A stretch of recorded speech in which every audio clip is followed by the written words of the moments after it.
alaykum aziz do'stlar. Sizlar bilan Valijon Abdullayev. Bugun mana qulupnaylarimiz pishishni boshladi. Xudo xolasa stelajdagi natijalar bilan ulashmoqchi bo'ldim. Biz mana tanoplarini baquvvat qilib chiqarib yuboryapti. Baklari xudo xolasa tekis inshaalloh. Xo'sh, mana shu yergacha, mana shu joygacha frigo ko'chatlardan olingan edi. Bular endi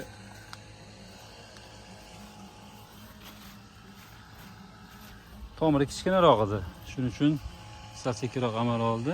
Bu tomonlari o'zimizning ko'chatlarimiz. Hozir bitta ko'rsatib o'tib ketaman.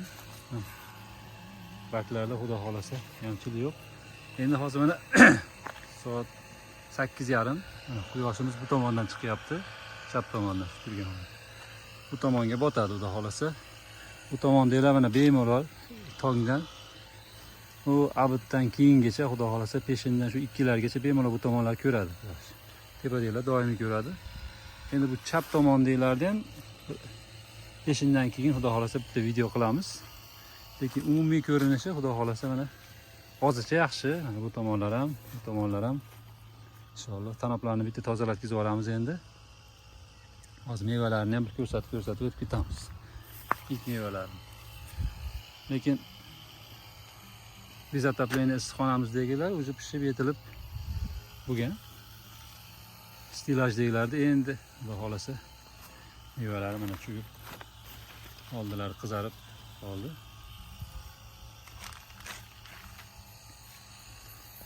Mana to'rttaligimiz ham mana chap tomondagilar ham bemalol quyosh yetarli bo'lib turibdi hozircha xudo xolasa.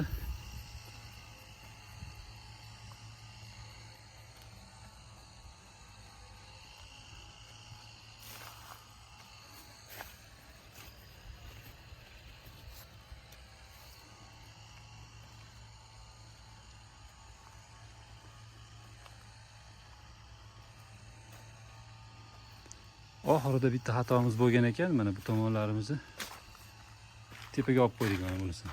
Sababi bu pastalik uchun bu yerda tom borligi uchun sal noziklashib qolgan edi. Mana shu yaxshi quyosh ko'rmagan hisobiga. Biz bilinyapti. Buni o'ngladik. Sirashiy chaqirib turib bu joyga tepaga oldik-da, mana tepa oxirgi qator 3 qatorlik bo'lib qoldi. Aslida bu mana bu yerda edi. Bu yoqqa oldik. Baklari chiroyli bo'lib turibdi endi xudo xolasa.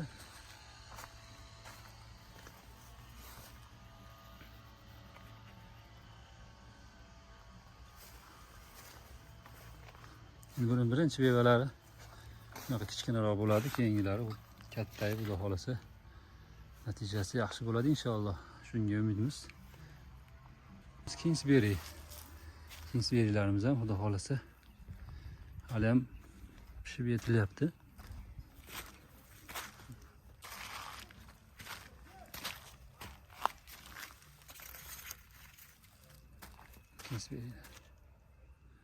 Ular endi qishi bilan hosil bergan, ya'ni hozir ham xudo xolasa mana shu gullar endi may oyigacha beradi inshaalloh.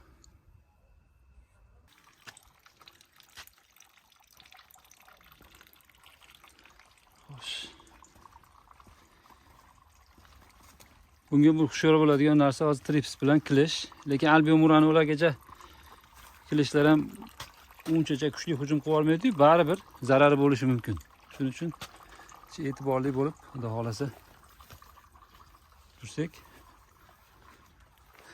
Mana ilk mevalari.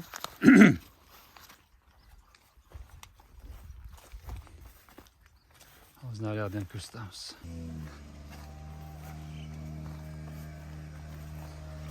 Mana. Bular albion.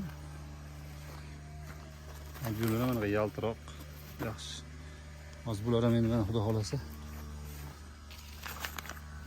ilk mevalar sal kichikroq bo'ladi dedim. Endi keyingilari inshaalloh katta bo'ladi. Lekin gavharlar esa yo'q, yirik bo'lib, chiroyli bo'lib. Gavharlar 1 santimetrlik. Shunaqa gaplar xudo xolasa ochiq holatda. Gavharlar xolasa katta. stilajga qilsa bo'lar ekan, inshaalloh natijasi yomon emas, xudo xolasa. Bundan keyingi videolarda ham qo'yib boramiz, xudo xolasa, terimlarni holatini, boshqasini. Tepasiga setga yopganimiz yo'q, inshaalloh endi yopamiz.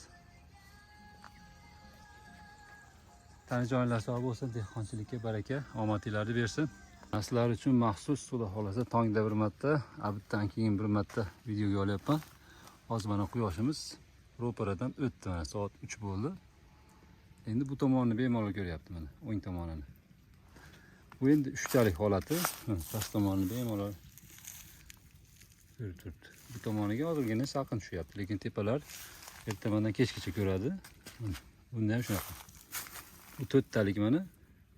Bu tomonlarni quyosh ko'ryapti. Avitdan keyin kechgacha ko'radi, xolasa. Shu asr yarmigacha ko'radi. Bu tomon sekin salqin tushishni boshlayapti.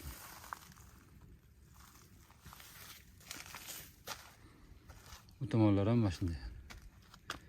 Xo'sh, endi yana bitta xatomizni aytsak, bu elementar xato bo'ldi menimcha.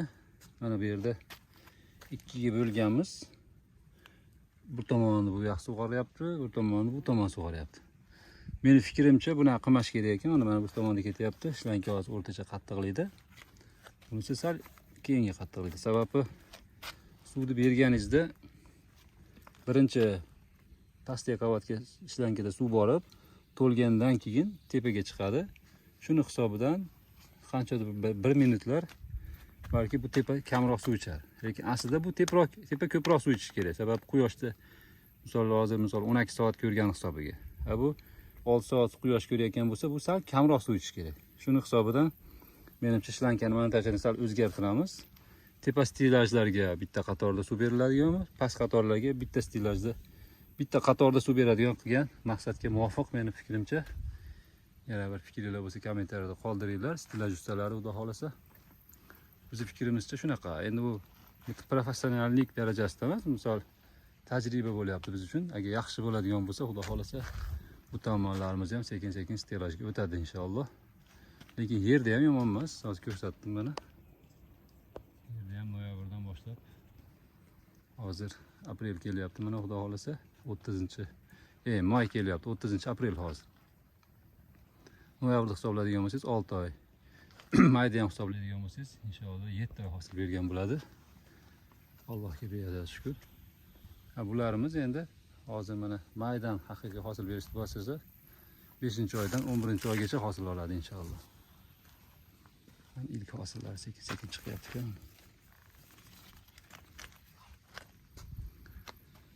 Bizda shunday holat, tani joylar sog' bo'lsin, dehqonchilikka baraka yana bir bor. Sizlar ham izlanishda charchamanglar. Alloh o'zi madadkor bo'lsin.